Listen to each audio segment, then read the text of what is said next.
안녕하세요 여러분. 저는 대전도시철도공사 안전지킴이입니다. 여러분 반갑습니다. 지금 이 시간에는 여러분이 무척 궁금해하실 대전도시철도공사가 어떻게 안전관리를 하고 있는지 상세히 알려드리려 합니다. 자, 그럼 출발해 볼까요? 렛츠고! 안전관리팀의 역할은 다음과 같습니다. 재난관리, 비상대응계획 수립, 철도 안전관리, 산업 보건안전관리, 크게 네 분야로 나뉘는데요. 그럼 첫 시간으로 열차 화재 사고 대응에 대해 알아보겠습니다. 이것은 재난관리 및 비상대응 계획 분야 중 하나인데요. 가장 중요하다고 생각하여 첫 시간으로 잡아봤습니다.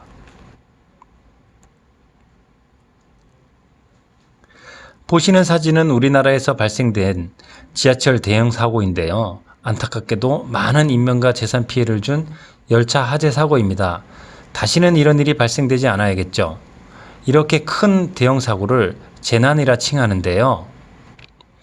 법률적 용어의 정의를 보시면 재난 및 안전관리 기본법, 재난안전법이라고 하네요. 재난이란 국민의 생명, 신체, 재산과 국가에 피해를 주거나 줄 수 있는 것으로 다음과 같은 강목을 말한다 라고 말합니다. 크게 자연재난과 사회재난 두 개로 나뉘는데요. 태풍, 홍수, 호우, 강풍, 풍랑, 해일, 대설, 한파, 낙뢰, 가뭄, 폭염, 지진, 황사, 조류, 대발생, 조소, 화산활동, 소행성, 유성체 등 자연현상으로 인하여 발생되는 재해를 말하고요. 사회재난은 화재, 붕괴, 폭발, 교통사고, 열차 사고겠네요. 화생방사고, 환경오염사고 등 근래에는 감염병, 미세먼지까지 포함한 사람이 범하는 재난을 의미하는군요. 재난의 예방, 대비, 대응 및 복구를 위하여 하는 모든 활동을 재난관리라고 정의하고 있습니다. 철도 역사 및 열차에 화재가 발생되었다면 우리 공사는 어떻게 대응하는지, 또 고객은 어떻게 행동해야 되는지 상세히 설명해 드리겠습니다.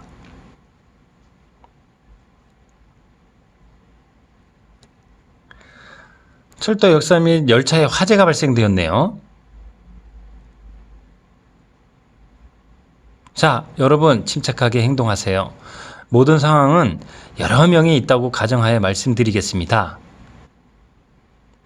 주위 사람들이 알 수 있도록 소리를 질러 화재가 발생되었음을 알려야 합니다. 불이야! 불이야! 라고 외쳐야 됩니다. 그리고 119에 전화하거나 기관사에게 비상인터폰을 통해 알려야 합니다. 또 각 출입문 커버에 기록된 종합관제실 전화번호를 통해 연락을 하면 공사 재난 시스템이 빠르게 가동될 수 있습니다. 비상인터폰은 역사 승강장마다 3개씩 설치되어 있고 열차는 탑승하고 있는 각 칸마다 양쪽 끝 벽면에 각각 설치되어 있습니다. 사용법은 덮개를 열고 통화 버튼을 누르면 소리와 함께 램프가 깜빡거리는데요. 통화가 연결되면 점등된 상태를 유지합니다. 이때 수화기는 가급적 들고 하시고 여의치 않다면 그냥 말씀하셔도 통화는 가능합니다.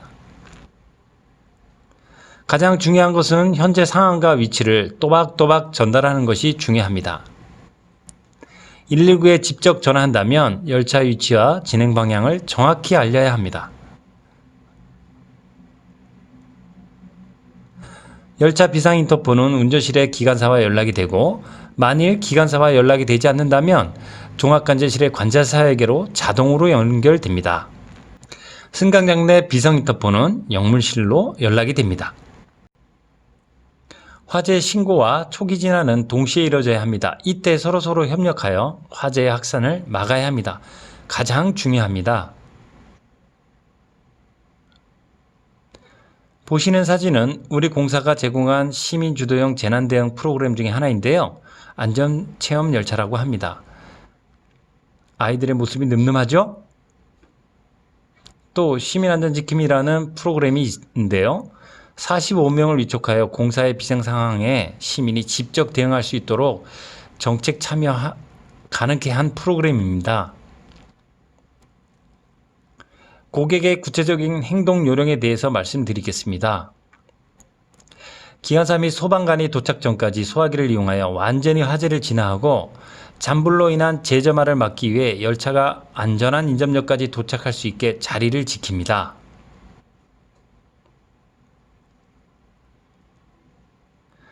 화재의 초기 진화 여부와 상관없이 화재로부터 멀리 떨어지되 입과 코를 가리고 낮은 자세로 연기를 마시지 않도록 해야 합니다. 이동할 때는 열차 측면으로 탈출 못할 경우가 있으니 운전실 비상문을 통해 탈출 가능한 기관사가 있는 진행 방향 쪽으로 이동하는 것이 유리합니다. 공사의 지시 없이 출입문을 통해 탈출을 시도하는 등 열차 내 설비를 이미 조작하면 열차가 운행할 수 없게 되어 오히려 사고를 키울 수 있습니다. 침착하게 기관사 방송을 경청하고 지시에 따라야 합니다. 공사의 비상대응 계획에 대해서 알려드리겠습니다. 종합관제실은 119, 경찰서 등 유관기관과 긴밀한 협조체계를 유지하고 영문은 자위소방대를 편성하여 열차 화재 진압과 인명구조를 실시합니다. 종합관제실은 기관사와 연락하고 화재의 규모, 열차 상태, 위치 등을 고려하여 인접역까지 빠르게 이동할 것인지 아니면 승객을 터널로 대피시킬 건지 즉시 판단하여 지시를 내립니다. 지금부터 열차 출입문을 통한 탈출 방법에 대해서 말씀드리겠습니다.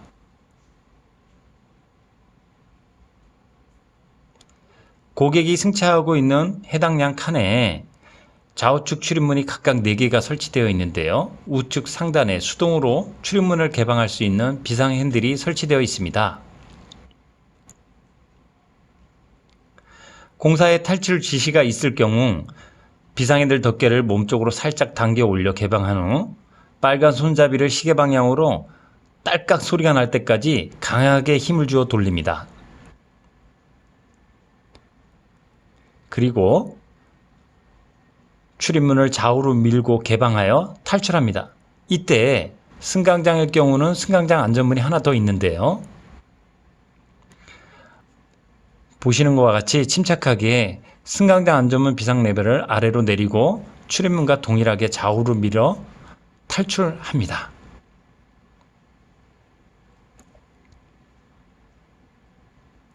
터널 내에서 열차 출입문을 통해 좌우측으로 탈출할 경우는 열차 바닥과 지면과 높이가 약 1.5m 정도 되는데 2차 사고의 우려가 있습니다. 이때 서로 협력해서 빠르게 이동해야 합니다. 또한 다른 선로의 열차가 다닐 수 있으니 넘어가서는 안 됩니다. 기관사가 있는 운전실을 통해 탈출할 경우는 운전실 비상문에 설치된 사다리를 통해 순서대로 빠르게 이동해야 합니다. 이때는 연기의 흐름의 반대 방향으로 이동하셔야 합니다. 영문원 119가 도착 전까지 자위소방대로서 화재 진압, 인명구조, 승객 대피 유도 등을 지속 실시하며 119가 도착하면 119를 도와 인명구조 및 수색, 승객 대피 유도를 지속적으로 수행하게 됩니다.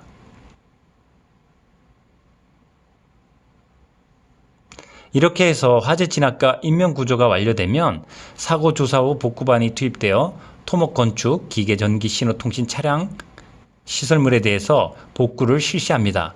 모든 복구가 완료되면 시설물 안전점검을 한 이후에 운행 재개를 하게 됩니다. 지금까지 열차 화재로 인한 공사의 재난관리 상황을 살펴봤는데요. 공사는 연중 내내 복합 재난 상황을 가정하여 분야별로 또는 종합훈련을 실시하고 있습니다. 약 245회에 달합니다. 철도 시설물과 철도 차량의 유지보수를 철저히 이행하여 영원한 무사고를 목표로 삼고 만일 사고가 발생되면 최소한의 피해를 위해 상시 대응 태세를 점검하고 훈련해야 합니다. 앞으로도 전사적 대응으로 최선을 다하겠습니다. 시청해 주셔서 감사합니다.